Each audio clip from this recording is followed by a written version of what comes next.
नमस्कार दोस्तों, स्वागत है आपका अपने YouTube channel Anurag Gaur educational revenue and other video channel में। दोस्तों, आज का वीडियो शुरू करने से पहले आप सभी से एक छोटी सी रिक्वेस्ट है। यदि वीडियो में दी गई जानकारी अच्छी लगे तो वीडियो को लाइक करें, शेयर करें और कमेंट्स करें। और यदि आप चैनल पर नए हो तो चैनल को सब्सक्राइब करें, बेल आइकॉन ऑल करें, जिससे हमारे लेटेस्ट वीडियो की नोटिफिकेशन सबसे पहले आपको मिल सके।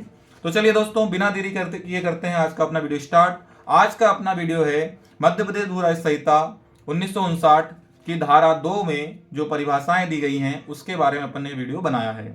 इसमें जनरली होता क्या है, अपने जो भू राज्य संहिता 1959 है उसकी धारा 2 की उपधाराओं के माध्यम से यहाँ पे 32 परिभाषाएं परिभाषित की गई हैं। और एग्जाम में जो क्वेश्चन बनते हैं सिंपल से बन जाते हैं कि आबादी की परिभाषा का उल्लेख किस धारा में किया गया है, या फलोद्यान का संबंध किस धारा से है, या मंडल का संबंध मंडल का उल्लेख किस धारा में किया गया है। तो ये धाराओं को याद करने के लिए ऐसे अपन पढ़ के याद कर लेंगे, धारा मतलब परिभाषा जरूर याद कर लेंगे लेकिन धारा याद नहीं रह पाएंगी। लेकिन धारा याद करने के लिए मैंने यहाँ पे एक कविता बनाई है। इस कविता के माध्यम से मैंने सारी धाराओं को 4 लाइनों में जोड़ लिया है। यदि आप चारों लाइनों को ध्यान से पढ़ लेंगे और एक बार समझ लेंगे तो ये धाराएं, परिभाषाओं की धाराएं आप कभी नहीं भूलेंगे। तो चलिए क्या है उसको कविता को समझते हैं और कविता का विवरण फिर अपन समझते हैं। ठीक है, कविता को देखते हैं पहले और कविता का फिर विवरण भी समझेंगे। इसमें हर एक जो अपन ने कविता इसमें बनाई है, इसमें जो ब्लैक वर्ड हैं उनका हर एक का एक मीनिंग है, और जो रेड वर्ड है वो ओनली जमाने के लिए मतलब तुकबंदी के लिए लगाए गए हैं। ठीक है, तो देखिए अपनी है ट्रिक कहें या कविता कहें जो भी है। आबादी कृषि वर्ष में वास्तविक सहकारी वन पट्टेदार के खातों में सुधार होना चाहिए। भूमिहीन का भू अभिलेख विधिमान्य होना चाहिए। आम बाजार फल के भूखंड मान्यता प्राप्त क्षेत्र का लगान होना चाहिए। राजस्व अधिकारी से राजस्व वर्ष अनुसार सर्वेक्षण संख्यांक 2 कृषक भूधारी इमारती स्वयं खेती दखल रहित नगरीय ग्राम का हिसाब लेना चाहिए। मतलब कहने का ये 4 लाइन में आपकी सारी परिभाषाएं आ गई हैं, और चारों लाइन में परिभाषाओं का चारों लाइन में सारी परिभाषाएं आ गई हैं, और इसमें सारी धाराएं आप एक क्रम से याद कर सकते हैं। देखिए मैं यहाँ पे आपको डिस्क्रिप्शन बताता हूँ इसका। सबसे पहली लाइन है आबादी कृषि वर्ष में वास्तविक सहकारी वन पट्टेदार के खातों में सुधार होना चाहिए। तो पहला वर्ड यहाँ पे आया आबादी। तो जितने परिभाषाएं हैं सारी धारा 2 की उपधारा 1 के उपधारा में आएंगी। मतलब क ख ग एक के बाद क ख ग या जो भी है आगे आता जाएगा कंटिन्यू। ठीक है, तो इसको अपन समझ लेते हैं। यहाँ पे तो अपन ने लिखा है पहला यहाँ पे आबादी, तो 2 1 क मतलब क में आबादी की परिभाषा दी गई है आपको। ख कृषि की परिभाषा दी गई है। ग कृषि वर्ष की में मतलब मंडल की 2 1 ग में मंडल की परिभाषा आपको दी गई है, मतलब मंडल के बारे में उल्लेख किया गया है। फिर आया अपना वास्तविक, तो इंग में आपको वास्तविक कृषक की परिभाषा दी गई है। यहाँ पे अपन ओनली परिभाषाओं की धारा याद करने के लिए इस ट्रिक को बनाए हैं कि कौन सी धारा में कौन सी परिभाषा दी गई है। इसका डिस्क्रिप्शन अपन बाद में देख लेंगे, कोई दिक्कत नहीं है। फिर है अपना यहाँ पे च सहकारी शब्द आया अपना, तो इससे सहकारी सोसाइटी हो गई है अपनी। फिर उसी में वन आया है तो सरकारी वन हो गया अपना 6 से। फिर उसी में पट्टेदार आया है तो सरकारी पट्टेदार हो गया अपना। फिर झ खातों से तात्पर्य खाता की परिभाषा आई है इसमें। और सुधार तो 2 1 में सुधार की परिभाषा आई है। तो अपनी एक लाइन इस टाइप से कंप्लीट हो जाती है। इसी टाइप से दूसरी लाइन में अपन ने लिखा है भूमिहीन का भू अभिलेख विधिमान्य होना चाहिए।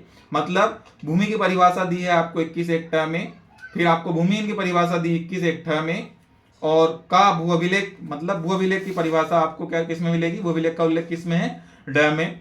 फिर आपका ढ विधि व्यवसाय, मतलब अपन ने क्या लिखा था विधिमान्य होना चाहिए, मतलब विधि व्यवसाय की परिभाषा आपको किस में दी गई है 2 1 ढ में। फिर इसी टाइप से तीसरी लाइन अपन ने लिखी है आम बाजार फल के भूखंड मान्यता प्राप्त क्षेत्र का लगान होना चाहिए। तो अपना 2 1 न मतलब ये आगे बढ़ गया कुल मिला के। न में आम्रकुंज की परिभाषा दी गई है। न क के अंतर्गत एक परिभाषा और आ गई आपकी बाजार मूल्य। फिर त आगे आया त फलोद्यान की परिभाषा दी गई फल से। फिर भूखंड संख्यांक की परिभाषा दी गई है भूखंड से। फिर मान्यता प्राप्त से आपकी आ गई द में 2 1 द में मान्यता प्राप्त अभिकर्ता। इसी टाइप से ध में क्षेत्र, और न पे जाके आपको खत्म हो जाता है लगान पे, लगान और न यहाँ पे खत्म हो जाता है। यहाँ से फिर अपनी अगली लाइन चालू होती है राजस्व अधिकारी से राजस्व वर्ष अनुसार सर्वेक्षण संख्यांक 2 कृषक भूधारी इमारती स्वयं खेती दखल रहित नगरीय ग्राम का हिसाब लेना चाहिए। तो 2 1 प में आता अपना राजस्व अधिकारी। फिर फ में आता राजस्व वर्ष, दूसरे में जैसे कि यहाँ पे लगभग। फिर 2 1 ब में आता अपना सर्वेक्षण संख्यांक का उपखंड, सर्वेक्षण संख्या अपन ने 2 लिया है यहाँ पे, 2 मतलब 2 बार सर्वेक्षण संख्या का उपयोग किया गया है, तो 2 1 भय का मतलब सर्वेक्षण संख्यांक हो गया। फिर 2 1 म में हो गया यहाँ पे कृषक, और 2 1 य में आपका हो गया भूधारी। मतलब जो अपन ने कविताओं के माध्यम से इसको क्रम से बांध लिया है ताकि अपन कंफ्यूज ना हो। फिर यह 1 में आपका आ गया इमारती लकड़ी के वृक्ष, इमारती से हो गया। फिर स्वयं खेती से आपका 2 में आ गया स्वयं खेती करना। यह 3 दखल रहित से आ गया आपका दखल रहित भूमि, और यह 4 से आ गया आपका नगरीय क्षेत्र, मतलब नगरी से आ गया नगरीय क्षेत्र, और ग्राम से आ गया आपका यह 5 ग्राम। तो मतलब कहने का यह है, एक कविता के माध्यम से इन चारों लाइनों में अपनी 32 परिभाषाएं की धाराएं समाहित हैं। तो इन धाराओं को याद करने का इससे अच्छा माध्यम मेरे हिसाब से नहीं होगा। तो यदि, और इसका डिस्कशन भी अपन देख लेंगे, लेकिन ये जो अपन ने वीडियो बनाया है अभी ओनली धाराओं को कौन सी परिभाषा किस धारा के अंतर्गत दी गई है उसके लिए बना, क्योंकि सिंपल से क्वेश्चन बन जाते हैं कि फलोद्यान की धारा किससे संबंधित है, मतलब फलोद्यान की परिभाषा किस धारा में दी गई है, या फिर विधि व्यवसाय की परिभाषा किस धारा संबंधित है, संक्षिप्त में मतलब कहने का।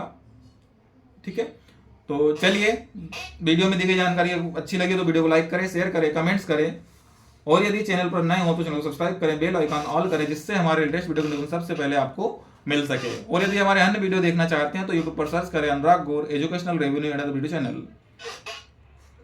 धन्यवाद दोस्तों।